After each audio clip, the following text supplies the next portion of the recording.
My name is Paul Hameister. I graduated from Haileybury in 1987. I am a semi-retired property developer with a range of other business interests, but I'm probably most notable for what I do on my holidays.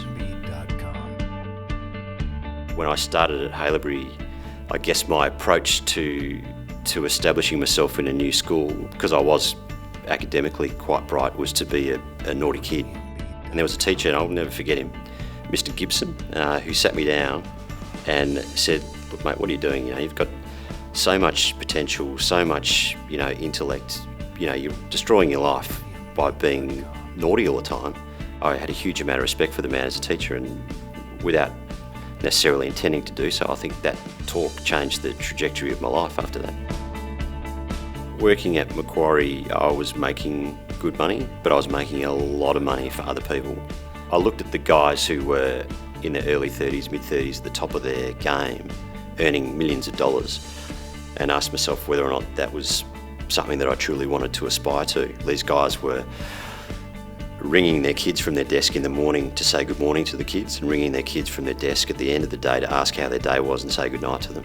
And the reality was it was quite unhealthy, and it didn't align itself with my values. My real passion and innate talent was for deal making. It didn't matter what industry it was in. If there was a clever deal to be done, no one needed to pay me to do it. I would do it for the love of trying to put something smart together. One of the guys that I'd met on the other side of the table in some tricky negotiations was a guy called Michael Buxton. We had a healthy respect for each other coming out of our negotiations, and he said, "Come work for me," and I worked for him for 3 years, learnt the ropes, and then I ended up going into business with his eldest son, and that's when we started our own business, which is called Hamton. My wife and I made the very difficult decision to sell our family home and to take that capital, invest in the business, and to remove the pressure of making monthly mortgage payments. I was working till 3 in the morning, 6-7 days a week, and earning nothing for a couple of years. A decade later, we'd done 1.2 billion worth of residential property developments. I think the project that I'm most proud of would be our Abbotsford project. We bought the site at the depths of the GFC when the banking system was on the verge of collapsing. Required a huge amount of courage to enter that transaction. We applied for a permit and got a permit for 600 apartments in 3 buildings. It won the UDIA award for Best High Density Development in Australia this year, and it won the President's Award, which means it's been acknowledged as the best development in any category anywhere in Australia in the last 12 months. Growing up, I'd seen things on Everest and it had captured my imagination, and I think it had always been there as a seed. A typical Everest expedition takes around 2 months. There is only a window of 6 to 12 days each year in late May where the jet stream winds that howl across the summit drop. And basically every Everest season is designed to have people acclimatised to the point where when those winds drop, the teams are ready to move from base camp to the summit in kind of 6 days.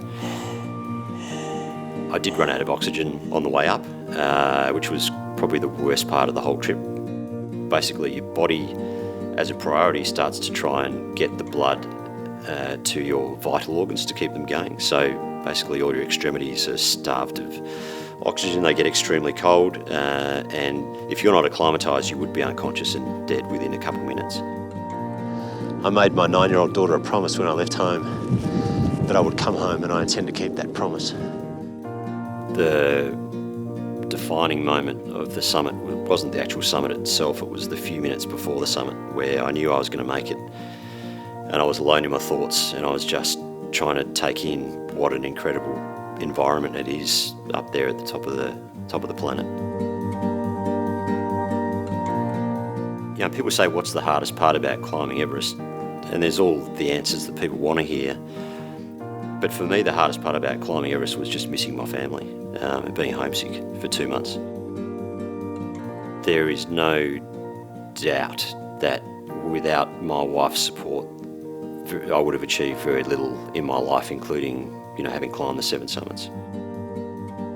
By being away from your family and being away from a routine where you stop to appreciate how significant those things are, and being in a situation where potentially you may not actually ever return to those things, you realise their true value.